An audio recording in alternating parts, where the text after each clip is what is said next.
Hey guys, Isaac here, and today I'm going to be doing a setup and sealing of the 6 Moon Designs Lunar Solo silnylon tent.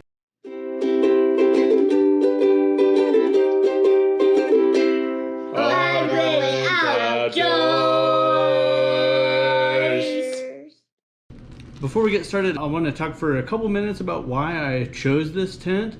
And so the reasons why I picked this one were number one, the price. I looked at some of the carbon fiber tents from Z-Packs and tarp tents and places like that. A lot of them were in the $400 to $600 range, and didn't want to jump into that much money. And then some of the really inexpensive single man tents on places like Amazon, the reviews I saw just weren't that great. Didn't really look like high quality tents.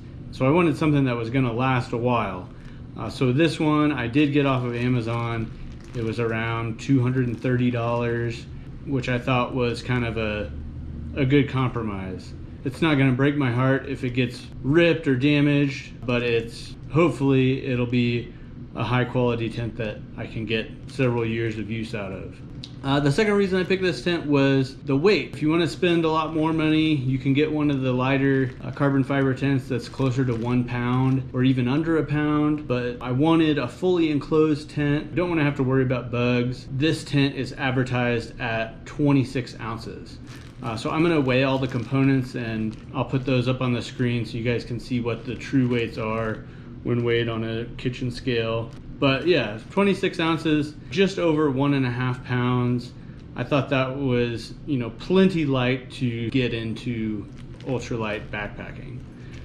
And then the third thing was the size. From everything I read online, this tent is very spacious on the inside, and I'm about 6'1", about 190 pounds. I wanted a tent that would have plenty of space for me to spread out a little bit. All the reviews I read said that this tent was very spacious. This tent has the guy outs on the head and the foot panels, so you can get even extra space by pulling out those head and the foot panels. So I'll get it all set up and I'll see how well I fit in there, and we'll go from there. So when setting this tent up, 6 Moon Designs does recommend that you use some sort of footprint. So I'm going to be using a polycro ground sheet, which is an excess piece of a larger polycro ground sheet that I cut for our 4-person tent. For the stakes, I'm going to be using these ultralight nail stakes that I got from Z-Packs.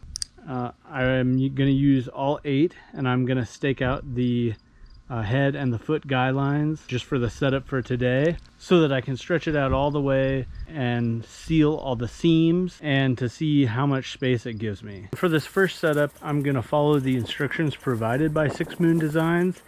I've seen some other videos where there's different ways to set it up that are supposedly a little bit easier. But for the first time, I always like to just follow the instructions and see how it goes.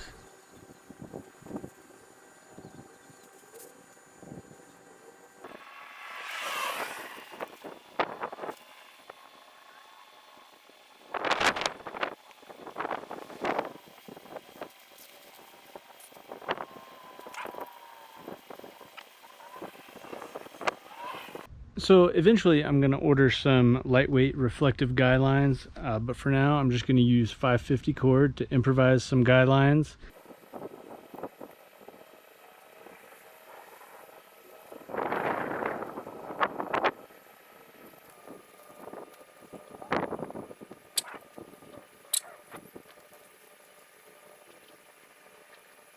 Alright guys, so here it is all staked out. Took me about 15 minutes to get it set up the first time. Not too complicated. I just followed the instructions. I like that they have these built-in guy lines on the corners. They're very easy to adjust, to add tension to or loosen up as needed. Just a very simple pull tab there. Even though I have some more trekking poles inside, I went ahead and improvised a little log for the second guy out. Trying to simulate what it would be like on the trail. One of the things that I kind of like is this little fastener here that holds the vestibule open. This is tied onto this fancy knot. I don't know the name of that knot, but it's pretty cool. But as you can see, if you adjust it, it'll loosen it. But if you pull it taut, that knot will maintain the tension of whatever you want to set the vestibule at. So next thing I'm going to do, I'm going to let it sit out in the sun for about half an hour, let the nylon stretch out a little bit, and then I'm going to get to work on seam sealing it. Alright, so if you've ever owned a nylon tent before, you've probably heard that you should seam seal it. And that can be kind of an intimidating idea. The first time I heard that, I was like, what does that mean? I didn't know anything about it or how to do it, but I've watched a ton of videos about how to do it, and I've done a couple, and it's really not that challenging. So what you need first, you need some type of silicone tent sealant. We ordered this off of Amazon with the tent. It was like $4 or $5. And the secret to really getting a good seal job is you have to thin this sealant. If you try and put this sealant on by itself, it's going to go on too thick. It's going to be difficult to control. You're not going to get as clean of a job as you would if you thinned the sealant before you put it on. So of course now you're like, well, how do I thin it? And to thin silicone, you need this. This is odorless mineral spirits. There's a couple different types. Some countries call it white spirits. Here in the US, it's called mineral spirits. But you can pick this up at Walmart or a hardware store. It's usually in the paint section. It's actually used to thin oil-based paint. But you can mix a little bit of this up with your sealant, and it makes the job so much easier. To mix this up, I'm going to use a little glass container here. You can use anything with glass, or like a small plastic cup would also work. But you're going to mix the sealant in here, and then you're going to pour just a splash of these mineral spirits in there with the sealant, and it makes it a lot thinner and easier to work with. And so it comes with its own brush. This brush is perfect for using the thin down sealant. You can really kind of control it and just apply a thin bead onto the seam itself. So what we're going to do, I'm going to squeeze about 1/3 of this tube into the bowl, and then I'm going to start with just a splash of the mineral spirits, mix it up, and then little by little add a little bit more of the mineral spirits until I get it to the consistency that I want.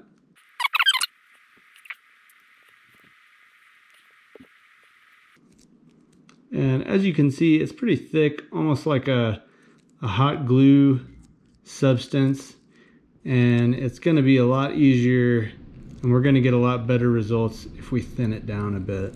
Let's see, so that's actually probably about 1/4 of the tube. I'm going to start with that.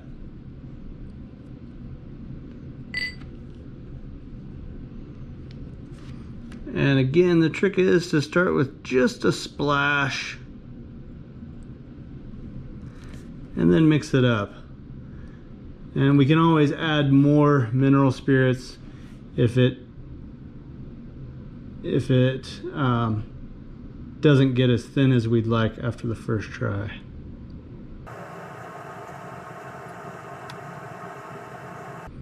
So as you can see, that's still pretty thick. I'm going to add just a little bit more.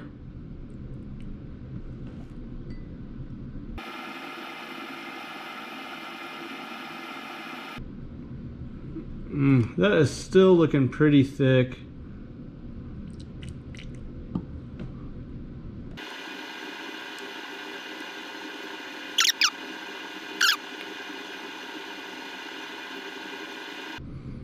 And I guess what I'm looking for is I want the brush to be able to hold a little bit of the liquid, but not have the brush be a glob full of the liquid.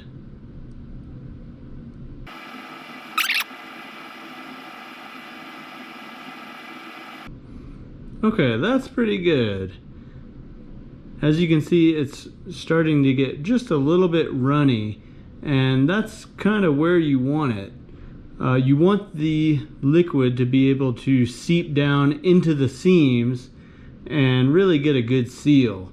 Alright guys, so we're back outside, and real quick I'm going to retighten all the tension on the tent. It doesn't look like it's sagged too much, so it should just be some small adjustments.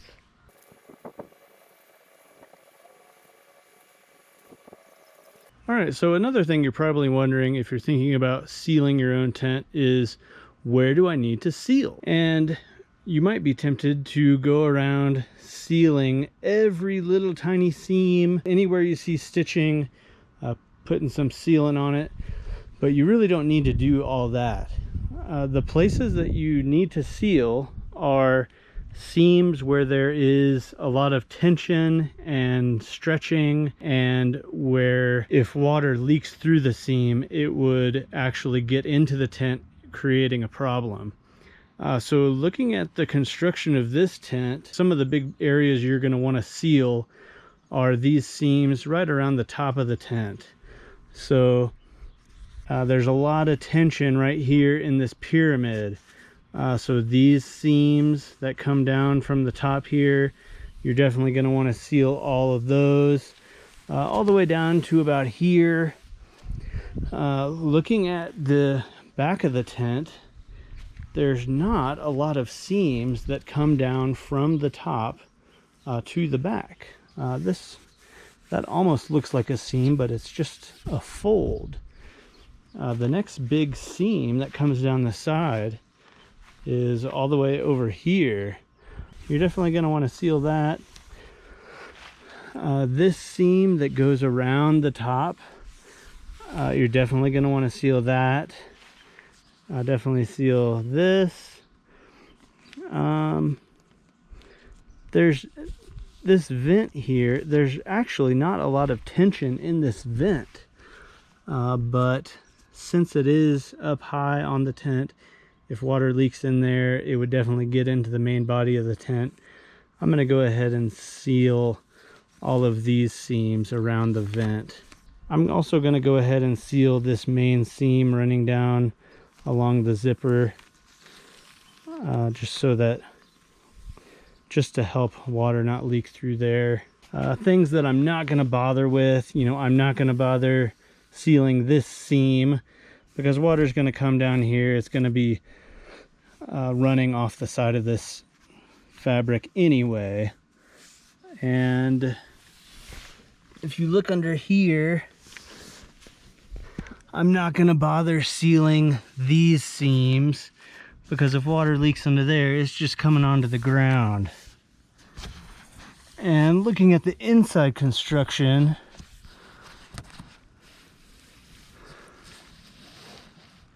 I guess I will go ahead and seal this seam that runs all around the base of the tent, because that is where the mesh connects to the outer layer of the tent.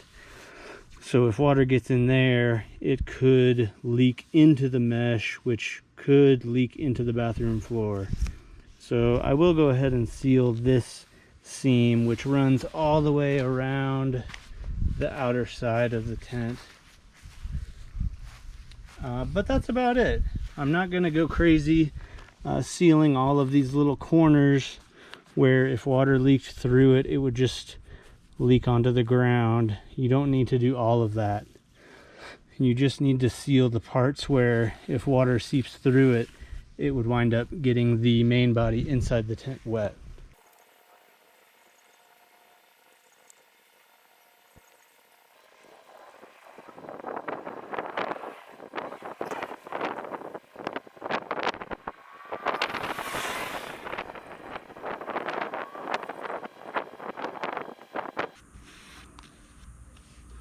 So as you can see, I'm just kind of working the brush and working the sealant down into the seam where the stitches bring the fabric together. It's not super pretty, it's not an exact science, but you want to try and work that sealant down into the stitches. And if you make a mistake, it's not a big deal. You just get a paper towel, put some of that same mineral spirit on it, and you can use that paper towel to wipe up any spills.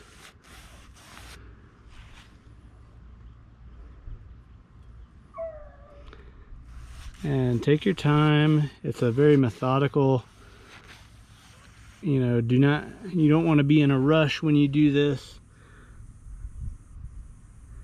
Just take your time and make sure you get all the seams that you need to get. If you do it right the first time, you'll never have to worry about it again.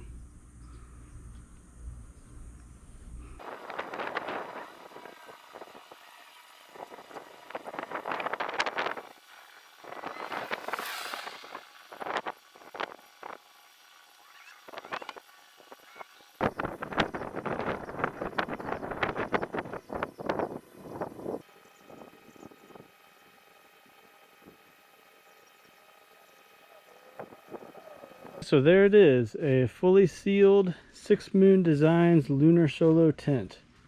I'm going to let it dry for about 3 or 4 hours. It's starting to look a little bit like rain up here, so definitely want to let it get dry before the rain comes, and I'll pack it in. The method and the information about sealing which seams applies to basically any nylon tent that you might have, not just the 6 Moon Designs Solo.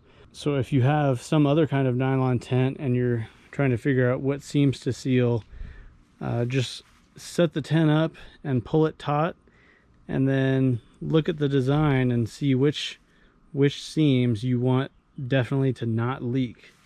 And those are the ones that you want to seal. So my seam sealing is basically done drying, but before I put it away, I wanted to get in here and actually see how big this tent is on the inside.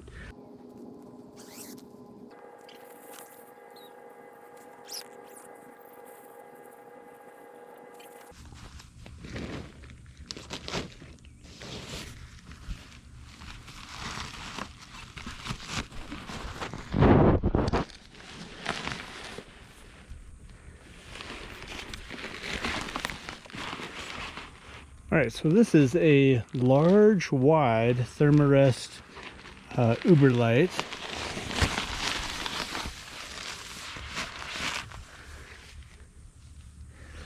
And as you can see, it fits in there with quite a bit of room to spare.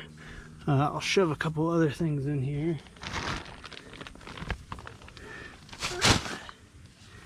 That's a food bag with about 3 days worth of food in it. There's a smart water bottle, and really there's just quite a bit of room in here. I'm gonna get a pack and see how well it fits under the vestibule.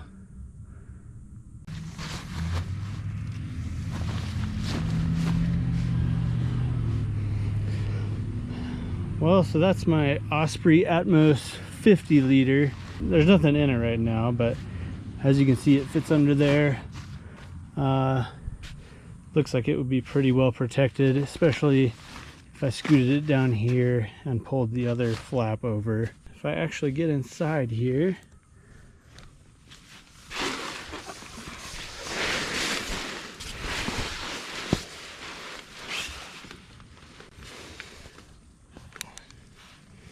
alright, so here I am. I've scooted up towards the top of my pad, and I've got about 6 to 8 inches of room. Let's see. Then looking down at my footsies, got my big old clunky chacos on, and I can kick them up about 4 or 5 inches before they start to touch the wall there.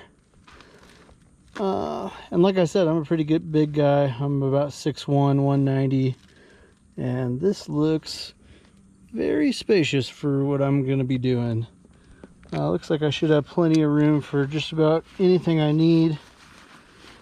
Got this nice little pocket in here. Looks like there's a little hook up here to hang whatever you want from. Hang a headlamp or whatever. And yeah, looks like plenty of room for all my junk.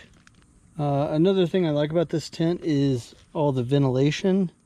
You know, these single walled tents, one of the concerns is condensation that could form on the walls. But it looks like, you know, with this ventilation all the way around the perimeter there, hopefully that'll work out pretty well. Again, excited to get it out on the trail. I'll do some more videos of it when I'm using it out on the trail.